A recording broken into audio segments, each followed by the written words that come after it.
Good morning, everyone. My name is Jonathan, and I am one of the Adult Services librarians at the Lethbridge Public Library. I wanted to welcome everyone to the first meeting of our online book club.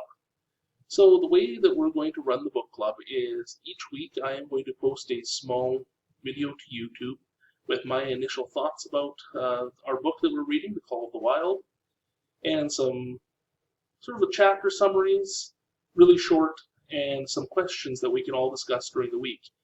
We are going to link the YouTube videos to our social media accounts on Facebook and Twitter, so you can comment there if you like, and post your answers to any of the questions I pose, and we can all sort of discuss back and forth. So the first book that we've chosen for our book club is The Call of the Wild by Jack London. It was originally published in 1903 through newspapers. So each week we're going to read 2 chapters of the book. This week we started off with chapters 1 and 2, obviously. So chapter 1 is Into the Primitive. Chapter 2 is The Law of Club and Fang. So I originally read this book, I think, maybe back in middle school. Don't remember much about it, so thought it'd be a good book to go revisit. It's something that's not too advanced, so we could have some kids could read, young adults can read it, adults can read it, seniors. Everyone's going to be able to access this book with no problems. So, chapter 1, we get introduced to Buck. He's living what seems to be a pretty good life at Judge Miller's house until Manuel, who's run into some financial troubles, kidnaps Buck and sells him. And chapter 1 sort of focuses on his initial sort of journey up to the Northland, or what is basically the Yukon. Jack London was part of the Klondike gold rush, and that has influenced a lot of his writing. So you see the Yukon, which he refers to as Northland, in The Call of the Wild, White Fang, and some of his other works. So we see his journey. We have the initial encounter with the man in the red sweater, who has sort of a nasty interaction with Buck, beating him into submission, and you see how Buck reacts to that in his journey up to the Yukon. Chapter 2, we get Buck's first impressions of the Yukon and the Northland. It starts out with a really sort of sad note. We see the death of Curly, another dog that Buck has met on his journey up the Yukon. And I don't know, it upset me a little bit.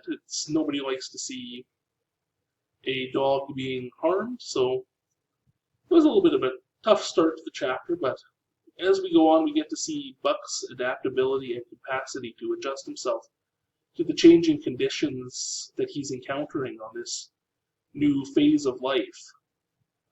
We also meet Francois and Perrault, 2 Frenchmen who are heading up to the gold rush to try and make their fortune.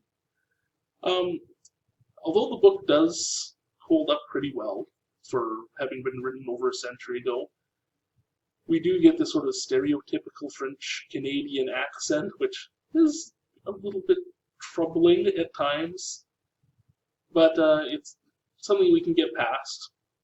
We also get to meet all the other sled dogs with the sort of Buck's initial impressions of each of them and how they interact with them. We get to meet Spitz, who's the leader of the sled dogs, who comes across to me sort of as your stereotypical bully. He's violent, sort of rules the pack through an iron fist using violence.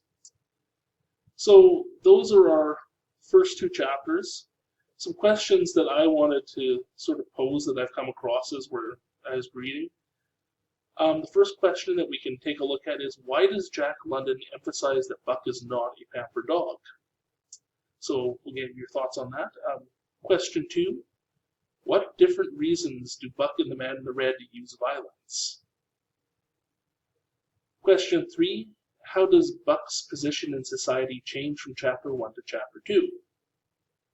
Our final question will be, near the end of chapter 2, why is Buck's development referred to as retrogression? We sort of see Buck coming into his own, um, getting in touch with his inner instincts as a dog. So I look forward to hearing everybody's answers to those questions, or you can pose any other questions that you have on your own. I'll comment throughout the week in response to your comments, suggestions, your thoughts, and I look forward to hearing your thoughts on what I have to say about it as well. So for next Wednesday, we're going to turn to chapters 3 and 4. Chapter 3 is the dominant primordial beast, which sounds kind of interesting. Sounds like it might be some rough and tumble type thoughts there.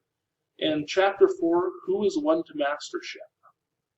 So I look forward to hearing your initial thoughts on the Call of the Wild, and I will talk to you next Wednesday.